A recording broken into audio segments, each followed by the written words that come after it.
कुल मिलाकर charity commission ने कहा था कि जितनी जल्दी जल्दी हो सकता है किया जाए, लेकिन 10 दिन आज इसमें विलंब कर दिया गया। ये गलत बात है। ये कोर्ट का, महाराष्ट्र शासन का और चैरिटी कमिश्नर के आदेश का अपमान है। उस दान की गई जमीन पर आज भू माफिया ने अनैतिक रूप से उस पर कब्जा किया है और जैन समाज को डराया धमकाया जा रहा है। दूसरा मुद्दा मेरा है एचएनडी का, और तीसरा मुद्दा है मेरा अहिल्यानगर का, चौथा मुद्दा है मेरा पंढरपुर का, पांचवा मुद्दा है मेरा इंदौर का और छठवां मुद्दा है मेरा दिल्ली का। ये सारे मुद्दे मेरे सामने हैं और दिख रहा है कि बहुत गलत आज हो रहा है। जैसे एचएनडी का विषय है, सबसे पहले एचएनडी की बात करता हूं। तो माननीय चैरिटी कमिश्नर जी ने यह कहा था कि जल्द से जल्द ये काम को फिनिश किया जाए। बहुत जल्दी करने की पहले 7 दिन की बात थी, पर वकीलों ने 1 महीने का समय मांगा। तो हमारे जो वकील हैं, फाइटर हैं, उन्होंने कहा कि नहीं, इतना समय नहीं दे पाएंगे। कुल मिलाकर चैरिटी कमीशन ने कहा था कि जितनी जल्दी जल्दी हो सकता है किया जाए, लेकिन 10 दिन आज इसमें विलंब कर दिया गया। ये गलत बात है। ये कोर्ट का, महाराष्ट्र शासन का और चैरिटी कमिश्नर के आदेश का अपमान है। ऐसा नहीं होना चाहिए।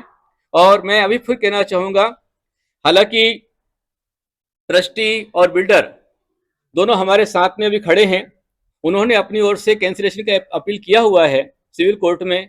तो मैं अभी माननीय न्यायाधीश से आह्वान करना चाहूंगा कि कहावत है कि जब मियाँ बीवी राजी तो क्या करेगा काजी। यदि बेचने वाला बेचना नहीं चाहता है, खरीदने वाला खरीदना नहीं चाहता है और समाज बेचने खरीदने के विरोध में खड़ा हुआ है, शासन हमारे साथ है, महाराष्ट्र शासन हमारे साथ में है, हमारे मुख्यमंत्री जी हमारे साथ में है, तो मैं न्यायाधीश जी को आह्वान करना चाहूंगा कि वे इस पर तुरंत अविलंब निर्णय लेवें और हमें आज और कल के अंदर ही कैंसिलेशन, हमारी पूरी फाइनल कैंसिलेशन जो लीगल डीड है, हमको लाकर उसको देवें। वरना हम लोगों का जो वचन है साधु का, हम लोग अपने वचनों का पालन करने में पक्के रहते हैं। तो जो आगे समय आएगा वो आपके सामने खड़ा हुआ, जो मैं एक बार कह चुका हूं, उससे हम पीछे हटने वाले नहीं है। ये हमारा यहाँ का एचएनडी का मुद्दा हुआ।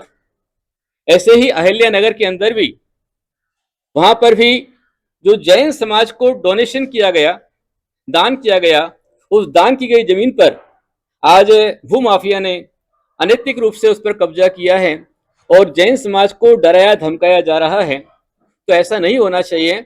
मैं पुनः आह्वान करूंगा अहिल्यानगर के समर्थ, सक्षम जो वहां के आमदार हैं, विधायक हैं, सांसद हैं और वहां के कलेक्टर हैं, उनसे मैं आह्वान करना चाहूंगा कि वे जैन समाज के साथ में न्याय करें।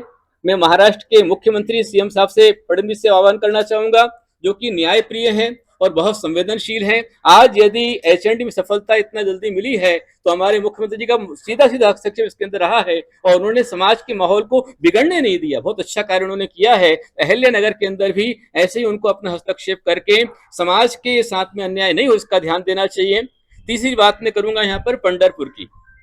पंढरपुर के अंदर भी नगर सौंदर्यीकरण के नाम पर जो भगवान पार्श्वनाथ जी का लगभग 350-4 साल पुराना मंदिर है, हालांकि वहां जो प्रतिमा विराजमान है वो तकरीबन 700 वर्ष पुरानी प्रतिमाएं हैं। उस मंदिर को नगर सौंदर्यीकरण के नाम पर उसको गिराने की सूचना आ रही है। अभी पूरा पुख्ता हमारे पास में नहीं आया है। तो मैं महाराष्ट्र के सीएम माननीय फडणवीस जी से आह्वान करूंगा कि अवश्य में हर नगर का सौंदर्यीकरण होना चाहिए, पंढरपुर का अच्छा विकास हो, क्योंकि पंढरपुर एक ऐसा शहर है कि वो सामाजिक समरसता का केंद्र है। समाज में प्रेम आपस में है, हर धर्म हर वर्ग के वहां पर लोग रहते हैं और हमारे विठ्ठल रुक्माई का बहुत सुंदर मंदिर है जो अहिंसा का शंखनाद करता है, एकता का शंखनाद करता है। उसका जितना विकास किया जाए, हमारा 1% उसके लिए विरोध नहीं है। लेकिन हमारा विरोध है कि जो हिस्टोरिकल मंदिर है, 700 साल पुरानी प्रतिमाएं हैं, उस मंदिर को किस प्रकार से वहां से उसको डिस्टर्ब नहीं किया जाना चाहिए, बल्कि सरकार उसको भी अच्छा रूप दे करके, उसको डेवलप करके, उसको कॉरिडोर का एक हिस्सा उसको बनाए और उसकी सुरक्षा करें। ध्यान रखें हम कि हमारा जो मंदिर होता है अकेला पूजा गृह नहीं होता है, अकेला गर्भगृह नहीं होता है। जैसे यहाँ ये मंदिर है, मंदिर का एक भाग प्रवचन सभागृह है, त्यागी भवन है, गुरुकुल है। ऐसे ही वहां पर धर्मशाला जो बनी है, वो धर्मशाला हम साधु संतों की चतुर्मास के लिए है, साधना का स्थान है। वो स्थान को भी धक्का न लगे, मंदिर को धक्का न लगे, इसके लिए स्वयं महाराष्ट्र शासन इस पर हस्तक्षेप करके उसको बचाए और सामाजिक समरसता को बना करके रखे।